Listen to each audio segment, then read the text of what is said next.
2014 সালের জুলাই মাসে আগের কমিটি বাতিল করে মির্জা আব্বাসকে আহ্বায়ক ও হাবিবুন্নবী খান সোহেলকে সদস্য সচিব করে মহানগর কমিটি ঘোষণা করা হয়। কিন্তু আগের কমিটির খোকা সালামের মতো নতুন কমিটির নেতারাও মহানগর বিএনপিকে সাংগঠনিকভাবে শক্তিশালী করতে ব্যর্থ হন। বিশেষ করে গুলশানে খালেদা জিয়ার অবরুদ্ধ থাকার সময় 3 মাস আত্মগোপনে থাকায় ও আন্দোলনে কার্যকরী ভূমিকা না রাখায় প্রশ্নবিদ্ধ তাদের নেতৃত্ব।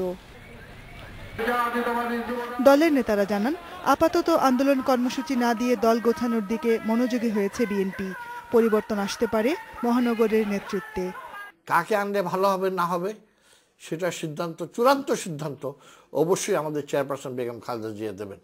তবে অনেক নেতাই এই বিভিন্ন কারণে এই কমিটিতে যারা ছিলেন তারা সঠিকভাবে কাজ করতে পারেন নাই।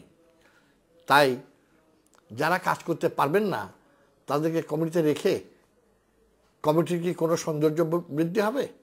দলের নেতারা মনে করছেন, মহানগর বিএনপি শক্তিশালী না হলে রাজধানীতে আন্দোলন জোরদার করা সম্ভব নয়। Jahanara Parvin, independent news, Dhaka.